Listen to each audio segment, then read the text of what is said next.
going on, Chattanooga? It's your girl, Zainab K with Brewer Media Group. And of course, we always have lovely people in the building. Today, we are joined by Troy Kemp, the CEO of Chattanooga Preparatory School. Mr. Kemp, how are you doing today? Hello. I'm doing great. I have an opportunity to shine one day at a time. Let's go. And you are definitely shining in here.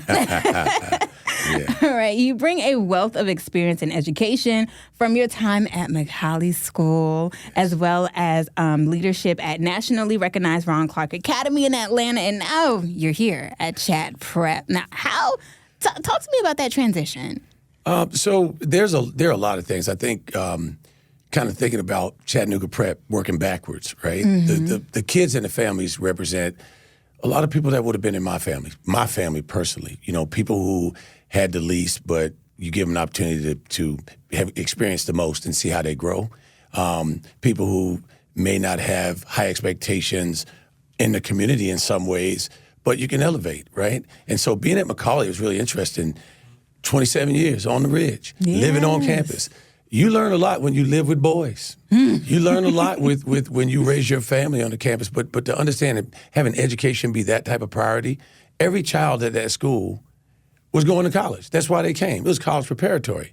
And it's interesting when you look at Chatt Prep, which is a public school. Most people don't realize it's a public school. Mm-hmm. But in most public schools, it's not always the goal to go to college. It's like, I just want to graduate. Yes. Chatt Prep, the goal is to prepare them for college, but to make sure they have options for college or other things. So it's all the same kind of mission, but it's the people who come, right? McCallie private schools, they have admission standards. You have to pay tuition. There's financial aid. Chatt Prep is free. And it's for anybody that shows up who's willing to step up to the plate and aspire for more. So same thing, we're working with boys in an academic setting, working with families, not just the kids, but doing it in a way where it's all access. Ain't nothing like a VIP pass to an education. At all. And I love that, especially in this time where it's like, okay, we're going to give them the experience of education, and pass them along. And that's just that. That's and right. Not even set a standard or help them realize that there is a standard that they can achieve. Yes. So I love that you guys high standards, high expectations. That's the only way. So what would you say the lessons or experiences from those roles do you feel prepared you the most for this moment in your time at Chatt Prep? I think growing up as in a single parent household with a mom just trying to make ends meet, I learned that parents won't always show up for parent-teacher night, but that doesn't mean they don't love their kids. That's true. They may be trying to put food on the table, right? So I learned to have a real perspective to spend some time with the people that you serve, and you always serve them better. My time at McCallie, spending time living where they learned, I learned that boys need to see you in all roles. They need to see it to be it. But when it comes to boys becoming men, they have to see that men who are whole and balanced. They can't just see your sword and your shield and think that every man's got to be a soldier. A man's got to be able to stand back and be able to listen and have empathy and things of that nature. So what McCallie taught me was that on the outside it may look one way, but on the inside, that honor, truth, duty, what your character is, you know, your budget and your schedule are your moral documents, but those words you put down mean something for real. And so for McCallie, it was like, it's the man you become after you graduate is just as important as the kid you were when you were at that school. Mm-hmm. And so when you talk about preparing me for Chatt Prep, I was a public school guy. I ended up working in private school. But then when I was at McCallie, we created the National Center for the Development of Boys. So I was out there in the streets of Chattanooga and around the country, living and learning in different communities, Kingston, Jamaica, Los Angeles, California, Riverhead, New York, saying what's common? Where are kids thriving? Where are boys thriving and where are they not? And what is a common element? And can you implement those things, create that kind of structure, create that kind of environment in different places? And so I saw it at McCallie, but also see the same kind of DNA at Chatt Prep. Yes. I love this kind of like commitment to ushering the next generation of boys to men that I get when you're talking, because you're talking about these different communities and then bringing it here. So I love that. Yes. And again, it's you know, a lot of people, when it comes to the boys, most of the kids at Chatt Prep are black and brown boys. Mm-hmm. What I love the most is that, just like I said, first come, first serve, just show up and we got you. But here's the interesting thing. A lot of people, when it comes to those kids, they play defense. They don't play offense. They're always trying to solve a problem instead of prevent one. Mm-hmm. What are we doing that's proactive versus reactive? How are we building versus breaking? that kind of thing. So I think that's the key thing when I look at Chatt Prep, that moment where we can get out there and really build these guys and fortify them so that no matter what kind of wind starts blowing, they still standing. Yes. You're speaking. Speaking, okay. Now, Chatt Prep has faced some challenges and scrutiny in the past year. What's your plan to rebuild trust and strengthen the school's community? The first thing you got to do is listen to the people, right? Everybody's got a story and everybody has a perspective, and there's some truth in everything they say. Man, at all, when you string it together, it may not be, but bottom line is you want to be accountable, right? They say to be a great leader, you have to be relatable and be reliable, right? Relatable, spend time with the people, listen to the people, and understand their perspective on how they saw it on both sides, right? But then the other thing is to be reliable and to make sure that we're compliant. You know, you can't tell if your roof's leaking until it rains really hard, right? That's true. So there were some things. Sometimes there's a necessary evil in some of the challenge that you have because it gives an opportunity to build something that is 100% versus 98%. And so for our school, making sure we have great leadership, making sure we have great staff, make sure that we're compliant, making sure that we're looking at what the trajectory is for those boys, making sure that we don't create problems trying to solve problems, right? Sometimes when you move so fast, there was a lot of aspirations, but sometimes when you move so fast, you miss your exit, right? You miss your turn. And I think part of this is what we talk about is move slow and stay with the team.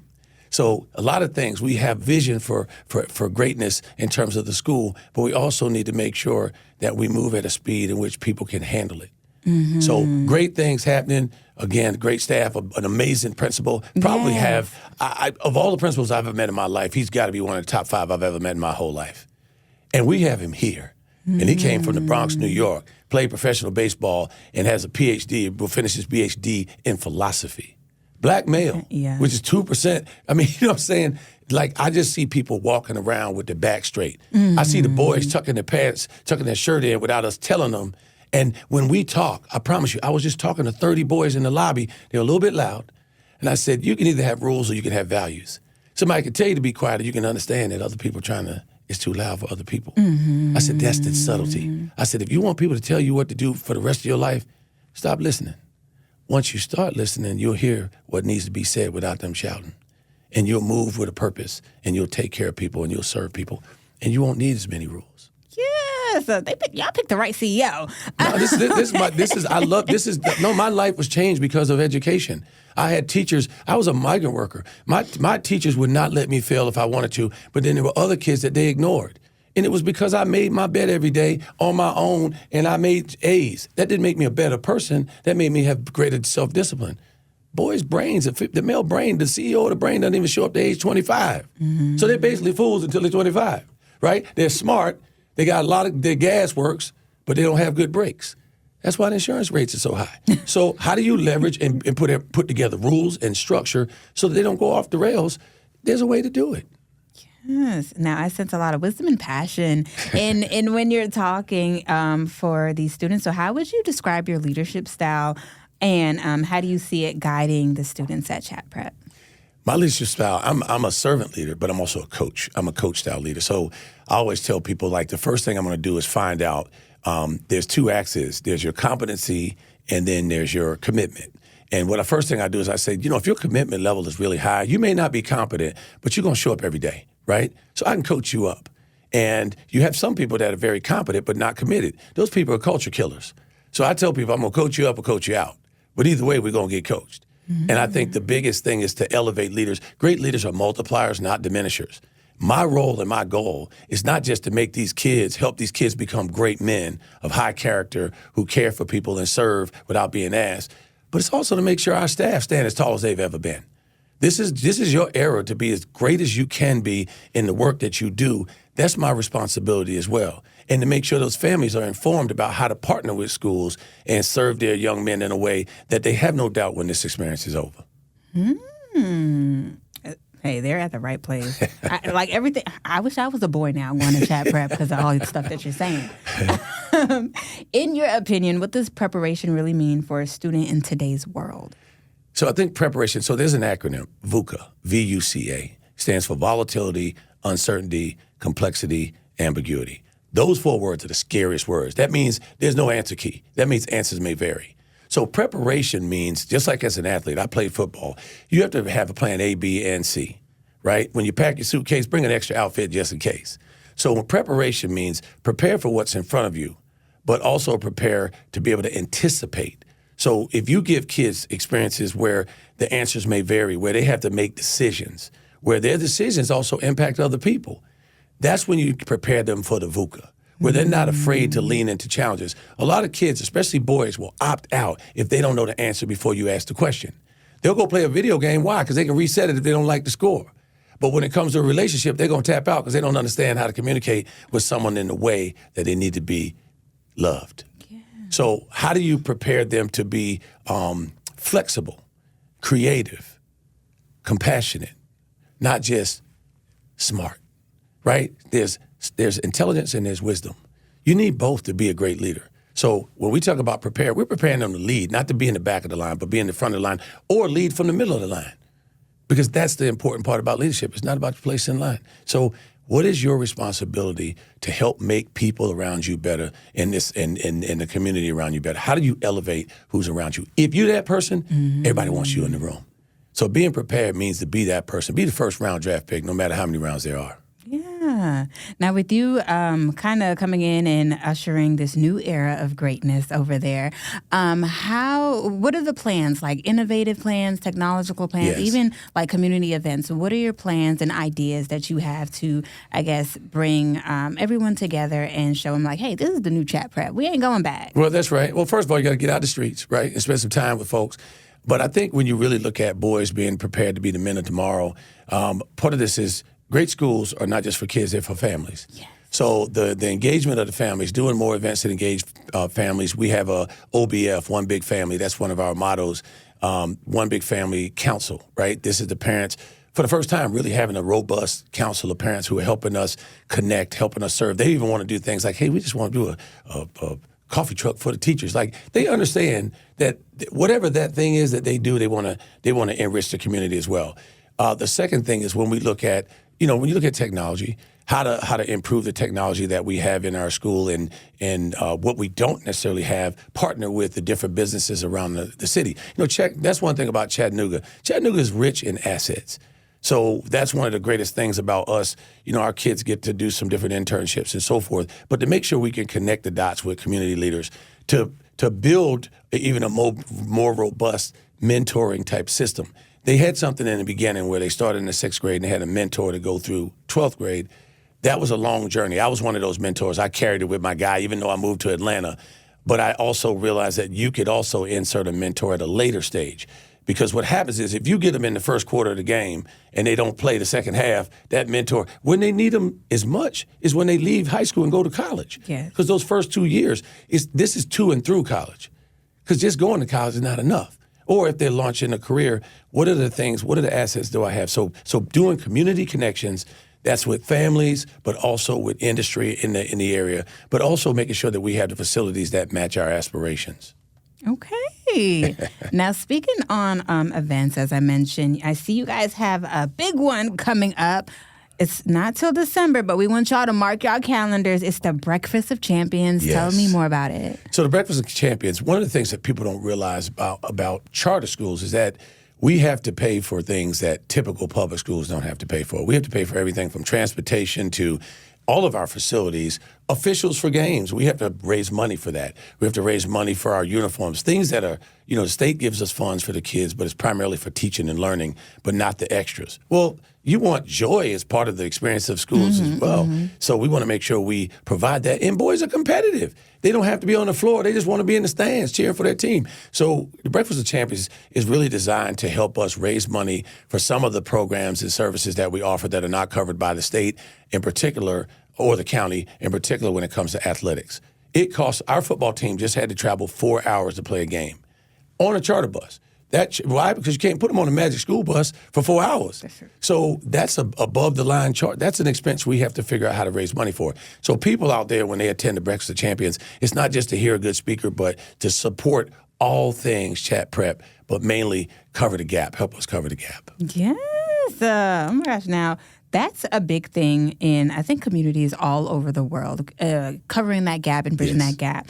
Now, without giving too much or giving us too much of a spoiler, I guess mention your vision for the school for the next 3 to 5 years while also speaking on the kind of legacy you want to leave as a CEO. Wow, that's a big question. When I look at my vision, I look at, again, I work backwards. When you say building the men of tomorrow, what does that mean? That means there are aspects that are beyond what people consider traditional schools. I was at the Ron Clark Academy, and one of the things that the Ron Clark Academy did was, first of all, it's a lot of fun. It's innovative. We taught to the top, and we were creative to make sure everybody wanted to learn. We had great relationships and a high trust environment so that we can push them beyond what normal limits are so that they can thrive when they leave the school, not just survive. So one of the things, for example, a short-term thing, it's coming, is something called the Amazing Shake. And the Amazing Shake is a competition. It's a soft skills competition where the kids do everything from they get judged on how they meet and greet people with a handshake, how they carry on a conversation, how they solve problems on the fly. For example, we may give them an object they'd never seen before and said, hey, you got 45 seconds to walk in that room and sell it to somebody. Mm-hmm. Or you have a conversation, you're waiting for a hotel room, like simulated hotel room, but your room is not ready, so you have to stand over here and talk to the concierge person for a while. What kind of conversation would you have? And will you remember their name? Will you say their name at the end? So the things that we want them to play like pros all the time. Dress like pros, play like pros, be pros, so that there's no doubt again. So soft skills. Second thing, we're launching something called a house system. And a house system, people think of Harry Potter, but what we learned from research is that everybody needs to belong. They need to have a crew and a cause. They need to know that they matter to someone other than their mama in a meaningful and measurable way. How does the school board light up for me even though I don't play sports? So we have something that we're about to do, working with the Ron Clark Academy, that makes sure that kids, for example, if you're walking across a quadrangle and you're the only one picking up paper, we have an app, 2 house points, right? And now there's a scoreboard that has every house. There'll be 8 houses, and that kid's face is going to show up there on the scoreboard, 2 points. That child may not ever make an A, ever, right, but that person's always going to know to serve. We're going to do both, right? But please understand, great leaders are genius makers. Great schools are genius makers. Everybody has some type of genius. What the vision for Chatt Prep is to make sure we have enough lanes to identify the genius, but also measure what we treasure, right?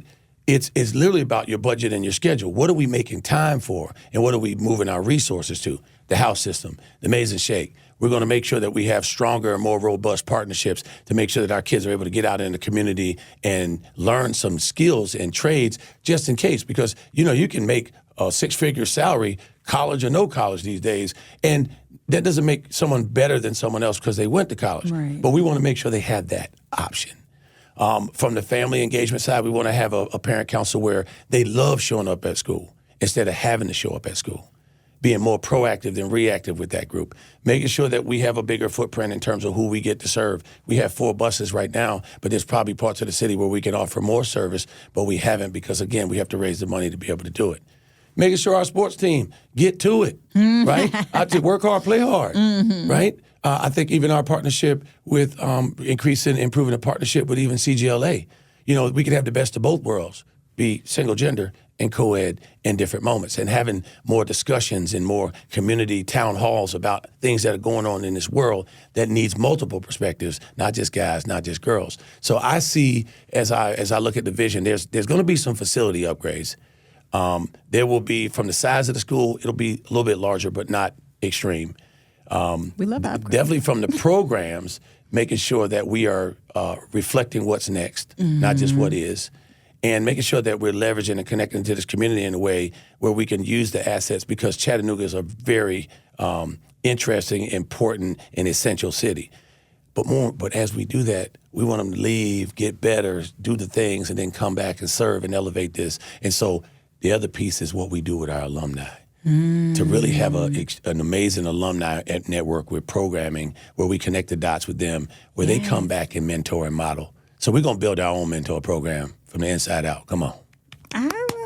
I'm clapping. We're going to add a round of applause in here. I just get this sense of inclusivity, accountability, and fun. Yes. All at the same time. And I'm sure the community and the kids and the alumni are looking forward to it. So thank you so much, Absolutely. Mr. Kemp, for passing by. And we'll have all this information for you guys because it sounds like y'all need y'all kids to go to Chatt Prep. I will say one more thing. Our application is open on October 15th.